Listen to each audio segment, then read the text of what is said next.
Nisha, welcome to my channel. ഇന്നത്തെ വീഡിയോയിൽ നമ്മൾ ഡിസ്കസ് ചെയ്യുന്നത് നമ്മൾ സാരി യൂസ് ചെയ്യുന്ന സമയത്ത് ടോൾ ആൻഡ് തിൻ ആയിട്ട് എങ്ങനെ കാണാമെന്നുള്ളതാണ്. ഇപ്പൊ ഇതൊക്കെ ഒരു ഇല്യൂഷൻ ആണ്. നമുക്ക് പെട്ടെന്ന് ഒരു സാരി എടുത്ത് വണ്ണം കൂടുതലുള്ള ഒരാളെ വണ്ണം കുറയ്ക്കാനൊന്നും പറ്റില്ല. പക്ഷെ നമ്മൾ ഒരാളെ മുന്നിൽ കാണുന്ന സമയത്ത് മാക്സിമം തിന്നായിട്ടോ അല്ലെങ്കിൽ കുറച്ചുകൂടെ ടോളറായിട്ട് നമുക്ക് ഫീൽ ചെയ്യുന്നത് എങ്ങനെയാണ്.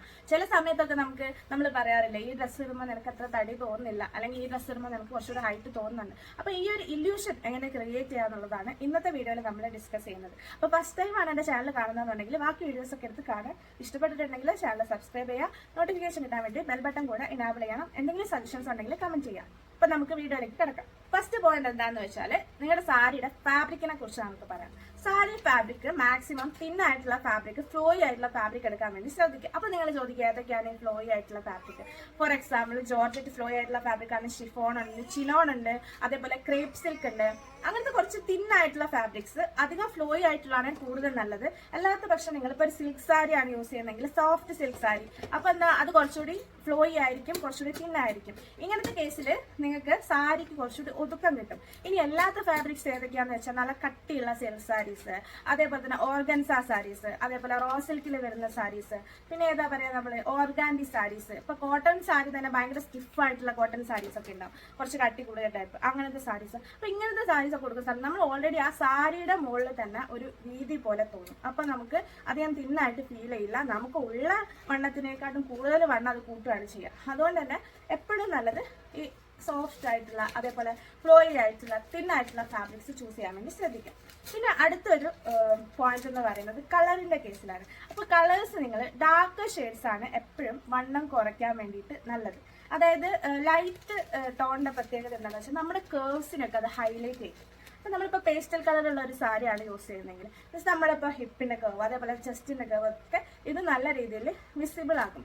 അല്ല നമ്മൾ ഡാർക്ക് ഷെയ്ഡ് എന്ന് പറയുന്നത് ഇപ്പോൾ ബ്ലാക്ക് മാത്രമല്ല, ഏതൊരു കളറിന്റെ ഡാർക്ക് ഷെയ്ഡ്, അപ്പോൾ ഡാർക്ക് ഗ്രീൻ ആവാം, ഡാർക്ക് ബ്ലൂ ആവാം, അല്ലെങ്കിൽ ബർഗണ്ടി കളർ ആവാം, ഏത് കളർ ആണെങ്കിലും ഡാർക്ക് ടോൺസ് ആകുമ്പോൾ നമ്മുടെ കേർവ്സിനെ അത്ര കണ്ട് ഹൈലൈറ്റ് ചെയ്യില്ല. ഇത് നമുക്ക് ഓപ്പോസിറ്റും ചിന്തിക്കാം കേട്ടോ. ഇപ്പം നിങ്ങളിപ്പോൾ വളരെ മെലിഞ്ഞിട്ടുള്ള ഒരാളാണെങ്കിൽ നിങ്ങൾക്ക് കുറച്ച് കൂടുതൽ ബൾക്ക് തോന്നിക്കാറുണ്ടെങ്കിൽ നിങ്ങൾക്ക് ലൈറ്റ് കളർ സാരീസ് പ്രിഫർ ചെയ്യാം. അപ്പം നമുക്ക് എല്ലാ കേസിലും ഇതിങ്ങനെ പ്രിഫർ ചെയ്യാൻ പറ്റുമൊന്നുമില്ല. പക്ഷെ നമുക്കിപ്പം ഒരു കല്യാണത്തിന് പോകണം, അപ്പോൾ നമുക്ക് അങ്ങനെ വേണം എന്നുള്ള കേസിൽ നമുക്ക് ഇങ്ങനെ ഡാർക്ക് ടോൺസ് ചൂസ് ചെയ്യാൻ പറ്റും. പിന്നെ വേറൊരു കാര്യം എന്ന് പറയുന്നത് ഹീൽസ് യൂസ് ചെയ്യാം.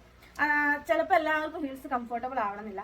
പക്ഷെ നിങ്ങൾ ഫ്ലാറ്റ്സ് യൂസ് ചെയ്യാൻ പാടില്ല. ഫ്ലാറ്റ്സ് യൂസ് ചെയ്ത് കഴിഞ്ഞാൽ ഒരിക്കലും നമുക്ക് ഹൈറ്റ് തോന്നിക്കാൻ പോകുന്നില്ല. ജസ്റ്റ് ആ ഒരു ലെങ്ത്തിന്റെ കാര്യം മാത്രമല്ല നമ്മൾ പറയുന്നത്. നമുക്ക് ഹൈറ്റ് കുറവെന്ന് പറയുന്നത് എപ്പോഴും നമുക്ക് കാലിനായിരിക്കും ഹൈറ്റ് കുറവ്. അപ്പൊ ബോഡിയുടെ ഹൈറ്റ് നമുക്ക് എപ്പോഴും ഉണ്ടാവും, കാലിനാണ് നീളം കുറയുക. അപ്പൊ നമ്മൾ ഇനിയിപ്പം നിങ്ങൾ ഫ്ലാറ്റ്സ് മാത്രം യൂസ് ചെയ്യുന്ന ഒരാളാണ്, ഫ്ലാറ്റ് യൂസ് ചെയ്യുന്നത് വിചാരിച്ചോ, അപ്പൊ സാരിയുടെ ഈ ഒരു വീതി എല്ലാ ഭാഗത്തും ഒരേപോലെ ആയിരിക്കും സാരിക്ക്. അപ്പൊ ഈ ഒരു താഴ്വോട്ട് വരുന്ന വീതി നിങ്ങൾക്ക് എപ്പോഴും കൂടുതൽ മേലോട്ട് കയറ്റി കുത്തേണ്ടി വരും. അപ്പൊ നമ്മൾ ഓവറോൾ ലുക്ക് ചെയ്യുന്ന സമയത്ത് ആ ഒരു ഹൈറ്റ് കുറവാന്നുള്ളത് പെട്ടെന്ന് മനസ്സിലാവും. അപ്പൊ നിങ്ങൾ മാക്സിമം ഇപ്പൊ ഹീൽസ് യൂസ് ചെയ്യുന്നവരാണെങ്കിൽ മാക്സിമം ഹീൽസ് യൂസ് ചെയ്യാത്തവരാണെങ്കിൽ ചെറിയൊരു ഹീൽസ് എങ്കിലും യൂസ് ചെയ്യാൻ വേണ്ടി ശ്രദ്ധിക്കാം. പിന്നെ ഒരു കാര്യം, സാരി ഉടുക്കുന്ന സമയത്ത് വല്ലാണ്ട് മേലോട്ട് കയറ്റി ഉടുക്കരുത്. ചിലർ ചെയ്യുന്ന ഒരു കാര്യമാണത്. ഇപ്പൊ നടക്കാനുള്ള കംഫർട്ടിന് വേണ്ടിയിട്ട് ചിലരൊക്കെ നടന്നു പോകുമ്പോൾ ഫുള്ള് കാലൊക്കെ പുറത്തേക്ക് കാണും, സാരി അത്രയും മുകളിലായിരിക്കും ഉണ്ടാവും. അപ്പൊ അത് ഒന്നാമത് കാണാൻ വൃത്തികേടാണ്. രണ്ടാമത്തെ കാര്യം, നീളം കുറവാണെന്നുള്ളത് പെട്ടെന്ന് മനസ്സിലാവും. സാരി ഫ്ലോർ ടച്ച് ചെയ്ത് കിടക്കുകയാണെങ്കിൽ നിങ്ങൾക്ക് ചെറിയൊരു ഡിസ്കംഫർട്ട് ഉണ്ടാവും. ഒരുപാട് പാഞ്ഞ് ഓടി നടക്കേണ്ട കല്യാണമാണെങ്കിൽ ഞാൻ അങ്ങനെ സജസ്റ്റ് ചെയ്യുന്നില്ല.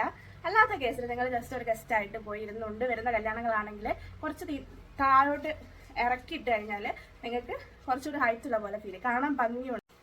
ഇനി കളറിൽ തന്നെ ഒരു കാര്യം കൂടി നിങ്ങൾ ശ്രദ്ധിക്കാനുണ്ട്. അതായത് മോണോക്രോമാറ്റിക് ആയിട്ടുള്ള സാരീസ് ആണ് കൂടുതൽ വണ്ണം കുറവ് തോന്നിക്കുന്നത്, കൂടുതൽ ഹൈറ്റും തോന്നിക്കുന്നത്. അല്ലാതെ നമ്മൾ ഇപ്പം ഒന്നാമത് കോൺട്രാസ്റ്റ് ബ്ലൗസ് യൂസ് ചെയ്യുന്ന ഒരു ട്രെൻഡ് ഓൾറെഡി പോയി കഴിഞ്ഞു. എക്സ്പെഷ്യലി ഡാർക്ക് ഷെയ്ഡ്സിൽ അതായത് ക്ലാസി ആയിട്ട് സ്റ്റൈൽ ചെയ്തൊക്കെ കോൺട്രാസ്റ്റ് ബ്ലൗസ് സാരി യൂസ് ചെയ്യാറുണ്ട്.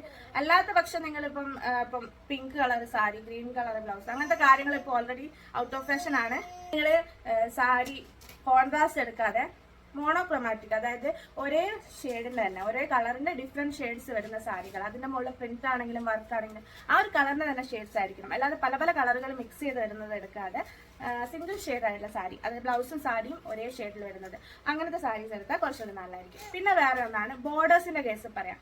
തിക്ക് ബോർഡർ ആയിട്ടുള്ള സാരികൾ അല്ലെങ്കിൽ വീതി കൂടുതലുള്ള ബോർഡേഴ്സ് ഉള്ള സാരികൾ ഹൈറ്റ് കുറവ് തോന്നും, വണ്ണം കൂടുതൽ തോന്നും.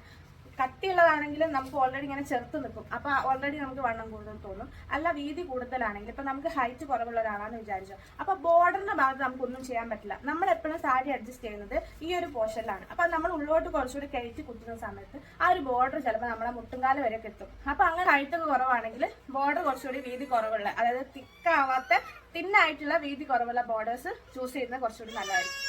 ഇനി പ്രിന്റ്സിന്റെ കേസ് പറയുകയാണെങ്കിലോ, പ്രിന്റ്സ് ഉള്ള സാരീസ് ആണെങ്കിൽ ഇപ്പൊ പ്രിന്റ്സ് എന്ന് പറഞ്ഞാൽ വെറും ഈ സ്ക്രീൻ പ്രിന്റിങ്ങോ അല്ലെങ്കിൽ ബ്ലോക്ക് പ്രിന്റിങ്, ഇപ്പൊ കോട്ടൺ സാരിയിൽ വരുന്ന പ്രിന്റ് മാത്രമല്ല, ഇപ്പൊ അതിൽ വരുന്ന വീവ്സ് ആണെങ്കിലോ ബീഡ് വർക്ക് ആണെങ്കിലോ ഹാൻഡ് വർക്ക് ആണെങ്കിലോ സെഡീസ് ആണെങ്കിലും എന്താണെങ്കിലും ഒരു എക്സ്ട്രാ വരുന്ന കാര്യങ്ങൾ അത് എപ്പോഴും ചെറുതായിരിക്കാൻ വേണ്ടി ശ്രദ്ധിക്കാം. ഇപ്പൊ പ്രിന്റ് തന്നെ നോക്കുവാണെങ്കിൽ വലിയ പ്രിന്റുകൾ ഉണ്ടാവും, അല്ലെങ്കിൽ വലിയ ഡിസൈനുകൾ ഉണ്ടാവും. ഇപ്പം ബ്രൊക്കേഡ് സാരി ആണെങ്കിൽ വലിയ മോട്ടീവ്സ് വരുന്ന ബ്രൊക്കേഡ് സാരീസ് ഉണ്ടാവും. അപ്പൊ അങ്ങനത്തെ പോകാതിരിക്കുക. മാക്സിമം മിനിമൽ ആയിട്ടുള്ള പ്രിന്റ്സ്, മിനിമൽ ആയിട്ടുള്ള ഡിസൈൻ കൊടുക്കുക. ഒരുപാട് വലിയ കാര്യങ്ങളൊക്കെ അതിൽ ആഡ് ചെയ്ത് കഴിഞ്ഞാൽ നമ്മുടെ കർവ്സിനൊക്കെ അത് ഹൈലൈറ്റ് ചെയ്യാൻ സാധിക്കും. പെട്ടെന്ന് നോക്കുന്ന സമയത്ത് ആ ഒരു പ്രിന്റിന്റെ വലുപ്പം നമ്മുടെ ബോഡിയുടെ വലുപ്പം പോലെ നമുക്ക് തോന്നും. അപ്പൊ ആ ഒരു ഇല്യൂഷൻ നമുക്ക് ക്രിയേറ്റ് ചെയ്യാൻ പറ്റില്ല. അപ്പൊ സ്മോളർ പ്രിന്റ്സ് വേണ്ടിയിട്ട് യൂസ് ചെയ്യാൻ വേണ്ടിയിട്ട് ശ്രദ്ധിക്കും. വേറൊരു കാര്യം എന്ന് വെച്ചാൽ പെറ്റിക്കോട്ടിന്റെ കേസ് പറയാം. പെറ്റിക്കോട്ട് നമുക്ക് 2 ടൈപ്പ് ഉണ്ട്. ഷേപ്പ് വെയർ പോലെ വരുന്ന പെറ്റിക്കോട്ടും ഉണ്ട്, അതേപോലെ തന്നെ നോർമൽ ആയിട്ടുള്ള പെറ്റിക്കോട്ടും ഉണ്ട്. ഇതിൽ ഈ ഷേപ്പ് വെയർ പോലെ വരുന്ന പെറ്റിക്കോട്ട് ആണെങ്കിൽ നിങ്ങൾക്ക് കുറച്ചൊരു ബോഡി ഷേപ്പ് തോന്നിക്കും. ഇപ്പൊ നമ്മളൊരു തിന്നായിട്ടുള്ള സാരിയാണ് യൂസ് ചെയ്യുന്നതെങ്കിൽ അതേപോലെ തന്നെ നല്ല ഫ്ലെക്സിബിൾ ആയിരിക്കും ആ ഒരു ഫാബ്രിക്.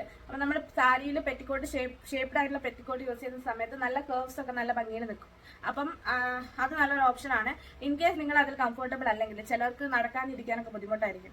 അങ്ങനെയുള്ളവർക്ക് നോർമൽ വലിയൊരു മാറ്റം വരുത്തൂല. പക്ഷെ ജോർജറ്റ് സാരി പോലുള്ള സാരീസ് ഒക്കെയാണ് നിങ്ങൾ യൂസ് ചെയ്യുന്നതെങ്കിൽ ചിലപ്പോൾ നിങ്ങൾക്ക് ഷേപ്പ് വെയർ യൂസ് ചെയ്യുന്നത് നല്ലതായിരിക്കും. പക്ഷെ ഷേപ്പ് വെയർ കളേർഡ് ആയിട്ടുള്ള ഷേപ്പ് വെയർ വേണം നിങ്ങൾ യൂസ് ചെയ്യാൻ. അങ്ങനത്തത് അല്ലെങ്കിൽ എക്സ്ട്രാ നിങ്ങൾ ലൈനിങ് വെച്ചിട്ട് പെറ്റിക്കോട്ട് സ്റ്റിച്ച് ചെയ്തിട്ട് അതിനുള്ളിൽ ഷേപ്പ് വെയർ ഒക്കെ ഇടേണ്ടി വരും, അല്ലെങ്കിൽ അത് ഷേപ്പിൽ സ്റ്റിച്ച് ചെയ്യിക്കേണ്ടി വരും. ഇതെന്താണെന്ന് വെച്ചാൽ ജോർജറ്റ് ഫാബ്രിക്സ് ഒക്കെ നന്നായിട്ട് ട്രാൻസ്പെറന്റ് ആയിരിക്കും. അപ്പൊ നേരിലടിക്കും. അപ്പൊ നിങ്ങൾ വേറൊരു ക്രീം കളറോ വൈറ്റ് കളറോ ഒക്കെ ഉള്ളൊരു പെറ്റിക്കോട്ട് യൂസ് ചെയ്ത് കഴിഞ്ഞാൽ ആ കളർ പുറത്തേക്ക് കാണും. ഇവിടെ വേറൊരു കളറും അടിയിലേക്ക് വേറൊരു കളറും അങ്ങനെയൊക്കെ ആയിട്ട് വൃത്തികേടായിട്ട് കാണും. അതൊക്കെ ശ്രദ്ധിക്കാം. ഇപ്പൊ നമ്മൾ സ്റ്റിച്ച് ചെയ്യിക്കാനുള്ള ഓപ്ഷൻ ഉണ്ട്. ഇപ്പൊ ഷേപ്പ് വെയർ ഇപ്പം ആ ഒരു എലാസ്റ്റിക്സിറ്റി ഉള്ള ഷേപ്പ് വെയർ തന്നെ വേണമെന്നില്ല. അല്ലാതെ നമുക്ക് വേണമെങ്കിൽ ടൈലറിംഗ് ഷോപ്പിൽ ബ്ലൗസ് സ്റ്റിച്ച് ചെയ്യുന്നതിന്റെ കൂട്ടത്തിൽ പെറ്റിക്കോട്ട് സ്റ്റിച്ച് ചെയ്യിക്കാം ഷേപ്പായിട്ട്. ഇപ്പൊ ഫിഷ് കട്ടിലൊക്കെ ഉള്ള വരുന്ന മെർമെയ്ഡ് കട്ടിലൊക്കെ നിങ്ങൾക്ക് അത് സ്റ്റിച്ച് ചെയ്യിച്ചെടുക്കാം. അങ്ങനെ ചെയ്യാം. ഇനി ലാസ്റ്റ് നമ്മളൊരു കാര്യം എന്ന് പറയുന്നത് പല്ലു എപ്പോഴും നീളത്തിലിടണം എന്നുള്ളത്. അത് ബാക്കോട്ട് ഇടുന്ന പോർഷൻ അത് ജസ്റ്റ് അരവരെയൊക്കെ ഉണ്ടാവുള്ളൂ. അങ്ങനത്തെ കേസിൽ ഹൈറ്റ് നല്ല കുറവാണെന്ന് തോന്നിക്കും. അപ്പൊ പല്ലു എപ്പോഴും നിങ്ങൾ കൂടുതലായിട്ട് ഇടണം. ഇനി നിങ്ങൾക്ക് വണ്ണമുള്ള ആളാണ്, സാരിക്ക് നീളം തികയുന്നില്ലെങ്കിൽ ഉള്ളിലത്തെ പോർഷനിൽ സെയിം കളറുള്ള ഒരു ഫാബ്രിക് വെച്ചിട്ട് ഒരു 1 മീറ്റർ എക്സ്ട്രാ ഇടുക. അപ്പൊ അത് ഉള്ളിലത്തെ ചുറ്റെല്ലാം അങ്ങ് പോകും. അതേ സെയിം കളറായിരിക്കണം. ഏതെങ്കിലും ഫാബ്രിക് വാങ്ങിയിട്ട് അത് ജോയിൻ ചെയ്തിട്ട് ഉടുത്തു കഴിഞ്ഞാൽ നിങ്ങൾക്ക് പല്ലു നീളത്തിലിടാനുള്ള ഫാബ്രിക് കിട്ടും. അപ്പൊ അങ്ങനെ ചെയ്യാം. എപ്പോഴും പല്ല് നീളത്തിലിടണം, എന്നാൽ മാത്രമേ ഹൈറ്റ് തോന്നിക്കുള്ളൂ. അതുകൂടെ ശ്രദ്ധിക്കാം. അപ്പൊ ഇത്രയാണ് നിങ്ങൾ ശ്രദ്ധിക്കേണ്ട കാര്യങ്ങൾ. അപ്പൊ നമുക്ക് അങ്ങനെ ഒരു ഇല്യൂഷൻ ക്രിയേറ്റ് ചെയ്യാൻ പറ്റും, ഒരു ടോൾ ആൻഡ് തിൻ ആയിട്ടുള്ള. അപ്പൊ വീഡിയോ ഇഷ്ടപ്പെട്ടെന്ന് വിചാരിക്കുന്നു. ഇഷ്ടപ്പെട്ടിട്ടുണ്ടെങ്കിൽ ചാനൽ സബ്സ്ക്രൈബ് ചെയ്യുക, നോട്ടിഫിക്കേഷൻ കിട്ടാൻ ബെൽ ബട്ടൺ കൂടെ എനാബിൾ ചെയ്യുക. വീണ്ടും നല്ലൊരു വീഡിയോ ആയിട്ട് കാണുന്നതായിരിക്കും. By, thank you.